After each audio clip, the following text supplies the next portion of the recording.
Previous ವೀಡಿಯೋದಲ್ಲಿ ಒಂದು ನಾವು ಡಾಕರ್ ಫೈಲ್ನ ಕ್ರಿಯೇಟ್ ಮಾಡಿದ್ದೋ. ಅದರಲ್ಲಿ ಬಂದು ನಾವು ಡಿಫ್ರೆಂಟ್ ಇನ್ಸ್ಟ್ರಕ್ಷನ್ನ ಯೂಸ್ ಮಾಡಿದ್ದೋ.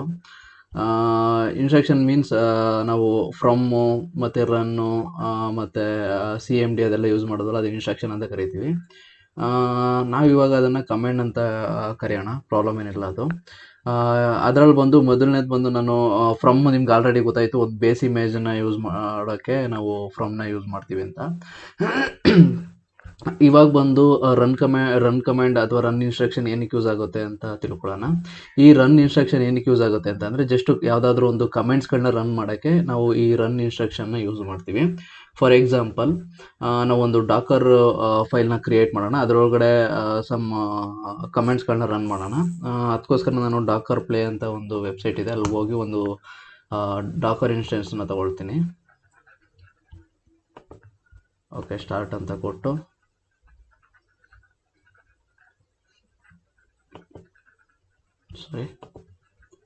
ಓಕೆ, ಆ್ಯಡ್ ಇನ್ ನ್ಯೂ ಇನ್ಸ್ಟೆನ್ಸ್ ಮೇಲೆ ಕ್ಲಿಕ್ ಮಾಡ್ತೀನಿ. ಈ ರೀತಿ ಒಂದು ಇನ್ಸ್ಟೆನ್ಸ್ ಓಪನ್ ಆಗುತ್ತೆ. ಇದರೊಳಗಡೆ ಆಲ್ಟ್ ಎಂಟರ್ ಕೊಟ್ಟರೆ ಒಂದು ಸ್ವಲ್ಪ ದೊಡ್ಡ ಸ್ಕ್ರೀನ್ ಆಗುತ್ತೆ. ಇದರೊಳಗಡೆ ಒಂದು ಡಾಕರ್ ಇಮೇಜಸ್ ಅಂತ ನೀವು ಟೈಪ್ ಮಾಡಿ ಎಂಟರ್ ಮಾಡಿದ್ರೆ ನಿಮ್ಗೆ ಇಲ್ಲಿ ತೋರಿಸುತ್ತೆ ಡಾಕರ್ ಇನ್ಸ್ಟಾಲ್ ಆಗಿದೆ. ಅದರದ್ದು ಯಾವುದೇ ರೀತಿ ಇಮೇಜ್ ಇಲ್ದಾಗಿರೋದನ್ನ ಎಂಟಿ ತೋರಿಸ್ತಾ. ಇವಾಗ ಒಂದು ಡಾಕರ್ ಫೈಲ್ನ ಕ್ರಿಯೇಟ್ ಮಾಡೋಣ. ಓಕೆ, ಡಾಕರ್ ಫೈಲ್ ಕ್ರಿಯೇಟ್ ಮಾಡ್ತಾ ಇದ್ದೀನಿ. ನಾನು ಮೊದಲನೇದು ಬಂದು ಒಂದು ಯಾವುದಾದ್ರೂ ಒಂದು ಬೇಸ್ ಇಮೇಜನ್ನು ತಗೊಳ್ತೀನಿ. ಫಾರ್ ಎಕ್ಸಾಂಪಲ್, ನಾನು ಉಬಂಟು ತಗೊಳ್ತೀನಿ. ಉಬಂಟು ತಗೊಳ್ತೀನಿ. ರನ್ ಇನ್ಸ್ಟ್ರಕ್ಷನ್ ಅಥವಾ ಕಮೆಂಡ್ ಏನಕ್ಕೆ ಯೂಸ್ ಆಗುತ್ತೆ ಅಂತ ಅಂದರೆ, ನಾರ್ಮಲಾಗಿ ಇನ್ಸ್ಟ್ರಕ್ಷನ್ ನಾನು ಕಮೆಂಡ್ನ ತಗೊಳ್ತೀನಿ, ಬರೀ ಬಾಯಿಗೆ ಕಮೆಂಡ್ ಅಂತ ಬರ್ತಾ ಇರೋದ್ರಿಂದ ಅದ್ರ ಬಗ್ಗೆ ಏನು ಇದು ಮಾಡ್ಕೊಳಕ್ಕೆ ಹೋಗ್ಬೇಡಿ. ಇವಾಗ ರನ್ ಇನ್ಸ್ಟ್ರಕ್ಷನ್ ಏನಿದೆ ಅದನ್ನು ತಗೊಳ್ಳೋಣ. ರನ್ ಇನ್ಸ್ಟ್ರಕ್ಷನ್ ಏನಕ್ಕೆ ಯೂಸ್ ಆಗುತ್ತೆ ಅಂತಂದರೆ, ಯಾವುದಾದ್ರೂ ಒಂದು ಬೇಸ್ ಇಮೇಜು ಯೂಸ್ ಮಾಡಿದಾಗ ಆ ಬೇಸ್ ಇಮೇಜ್ ಒಳಗಡೆ ಏನಾದರೂ ಒಂದು ಕಮೆಂಟ್ಗಳನ್ನ ರನ್ ಮಾಡಬೇಕು ಅಂದಾಗ ನಾವು ರನ್ನ ಯೂಸ್ ಮಾಡ್ತೀವಿ. ಫಾರ್ ಎಕ್ಸಾಂಪಲ್ಲು, ನಾನು ಏನು ಮಾಡ್ತೀನಿ ಅಂತಂದರೆ, ಈ ಉಬಂಟು ಒಳಗಡೆ ಬಂದು ನಾನು ಒಂದು ಕಮೆಂಡ್ನ ರನ್ ಮಾಡ್ತೀನಿ. ಈ ರೀತಿ ನೀವು ಆ ಕಮೆಂಡ್ನ ಇಲ್ಲಿ ಪಾಸ್ ಮಾಡಿದ್ರೆ ಆಟೋಮೆಟಿಕ್ಕಾಗಿ ಉಬಂಟು ಮಿಷಿನ್ ಒಳಗಡೆ ಬಂದು ಈ ಏನು ಕಮೆಂಟ್ ಕೊಟ್ಟಿರ್ತೀರೋ ಆ ಕಮೆಂಟ್ ಬಂದು ರನ್ ಆಗುತ್ತೆ.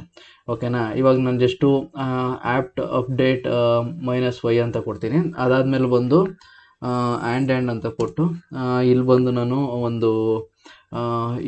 ಒಂದು ಫೋಲ್ಡರ್ನ ಕ್ರಿಯೇಟ್ ಮಾಡ್ತೀನಿ. MKDIR ಅಂತ ಕೊಟ್ಟು ನಾನು ಇಲ್ಲಿ ಒಂದು ಮುರುಳಿ ಅಂತ ಒಂದು ಫೋಲ್ಡರ್ನ ಕ್ರಿಯೇಟ್ ಮಾಡ್ತೀನಿ. ಓಕೆ, ಕ್ರಿಯೇಟ್ ಮಾಡಾದ್ಮೇಲೆ ಜಸ್ಟ್ ನಾನು ಇದನ್ನು ಸೇವ್ ಮಾಡಿ ರನ್ ಮಾಡ್ತೀನಿ. ಆವಾಗ ರನ್ ಮಾಡಬೇಕು ಅಂತಂದರೆ ಅದಕ್ಕಿಂತ ಮೊದಲು ನಾವು ಬಿಲ್ಡ್ ಮಾಡಬೇಕಾಗತ್ತೆ. ಡಾಕರ್ ಬಿಲ್ಡ್ ಅಂತ ಕೊಟ್ಟು -t ಅಂತ ಕೊಟ್ಟು MM ಅಂತ ಕೊಟ್ಟು ನಾನು ಪ್ರೆಸೆಂಟ್ ಡೈರೆಕ್ಟ್ರಿಲಿ ಡಾಕರ್ ಫೈಲ್ ಇರೋದ್ರಿಂದ ಡಾಟ್ ಅಂತ ಕೊಡ್ತೀನಿ. ಇವಾಗ ನೋಡ್ಬೋದು ಇದಾಗ್ತದೆ, ಬೇಸ್ ಇಮೇಜ್ ಫುಲ್ ಮಾಡ್ಕೊಳ್ತಾ ಇದೆ. ಅದಾದಮೇಲೆ ಬಂದು ಈ ಕಮೆಂಟ್ ಏನಿದೆ ಇದು ರನ್ ಆಗ್ತಾ ಇದೆ.